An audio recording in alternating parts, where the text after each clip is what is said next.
नमस्कार मित्रांनो मी आज बनवतोय एकदम मस्त टेस्टी क्रीमीदार असा पनीर लबाबदारची रेसिपी। या ग्रेव्ही मध्ये टाकलं जातं मगज काजू वगैरे टाकल्यामुळे ना ग्रेव्ही जी बनते एकदम क्रीमीदार बनते आणि एकदम टेस्टी बनते।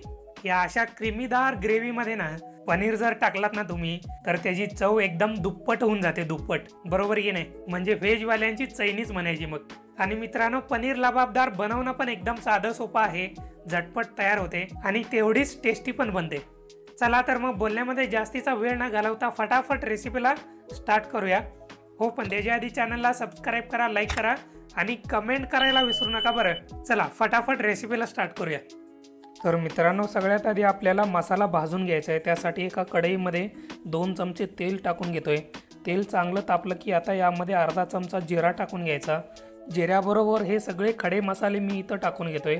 काळी मिरी, हिरवी इलायची, चक्री फूल, जावित्री, दालचिनी, मसाला इलायची, तमालपत्र हे सगळे खडे मसाले यामध्ये मी टाकून घेतोय तेलामध्ये आणि अगदी 1 मिनिटासाठी चांगलं याला तेलामध्ये परतून घेतो। खडे मसाले तेलामध्ये चांगल्या प्रकारे परतून झालं ना आता यामध्ये 1 इंच आलं आणि 15-20 लसणाच्या पाकळ्या टाकून घ्यायच्या आणि त्याचबरोबर 2 मीडियम साईजचे कांदे यामध्ये मी टाकून घेतोय। कांदा चांगला लांब लांब कापून घेतलेला आहे। आता या कांद्याला पण चांगल्या प्रकारे तेलामध्ये परतून घ्यायचं आहे, म्हणजे जोपर्यंत कांदा चांगला मऊ पडत नाही ना तोपर्यंत परतून घ्यायचं आहे। याला अंदाजे 3 ते 4 मिनिट सहज लागून जातात।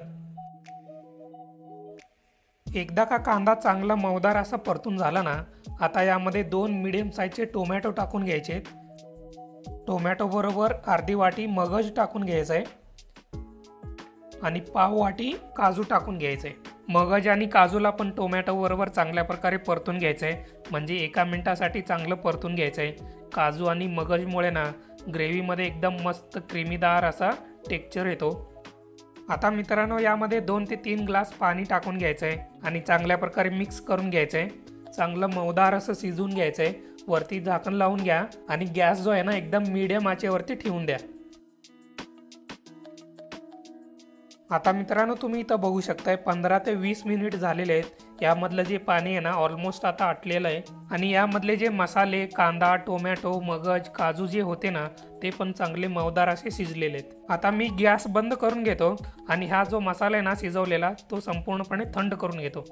एकदा का मसाला संपूर्णपणे थंड झाला ना तो मिक्सरच्या जारमध्ये टाकून घ्यायचा आणि एकदम बारीक अशी पेस्ट तयार करून घ्यायची मसाल्याची। आता इथं मी त्याच कढईमध्ये ना 2 चमचे तेल टाकून घेतोय आणि तेल पण चांगलं गरम करून घेतो।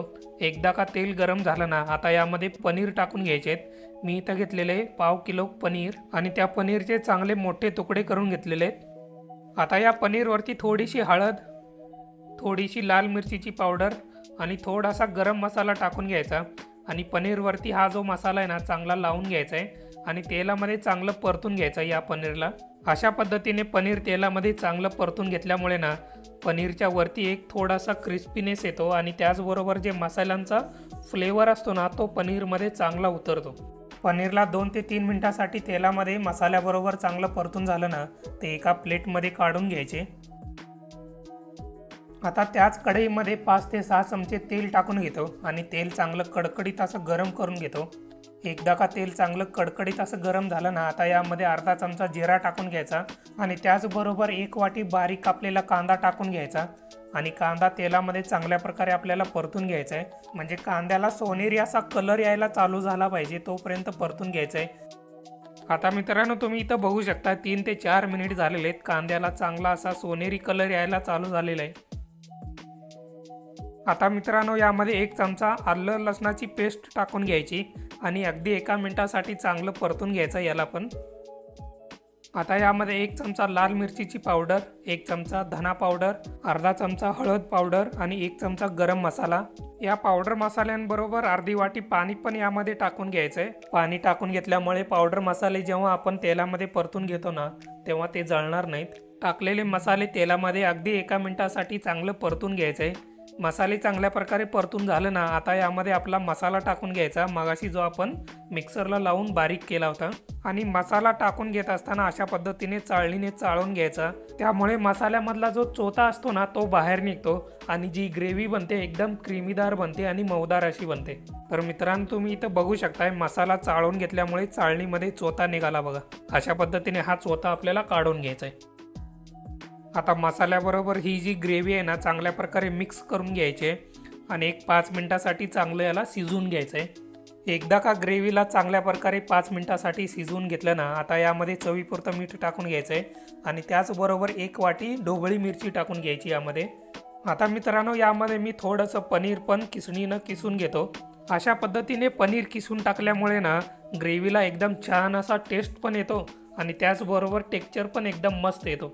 आता यामध्ये कोथिंबीर टाकून घ्यायचे आणि सगळं चांगल्या प्रकारे मिक्स करून घ्यायचं आहे। तर मित्रांनो, तुम्ही इथं बघू शकता एकदम मस्त मलाईदार आणि क्रीमीदार असा आपला पनीर लबाबदारची ग्रेव्ही रेडी झालेली आहे। आता यामध्ये मगाशी आपण फ्राय करून घेतलेला पनीर टाकून घ्यायचा आणि आता सगळ्यात शेवटी थोडीशी कसुरी मेथी टाकून घ्यायची वरून आणि चांगल्या प्रकारे मिक्स करून घ्यायची। तर मित्रांनो, फायनली आपला पनीर लबाबदार एकदम मस्तपैकी क्रीमीदार असा रेडी झालेला आहे। तुम्ही इथं बघू शकताय। मित्रांनो, अशा पद्धतीने तुम्ही पण तुमच्या घरी एकदा नक्की ट्राय करा पनीर लबाबदार। नावाप्रमाणे एकदम मस्त लागते, एकदम टेस्टी लागते आणि एकदम लबाबदार लागते।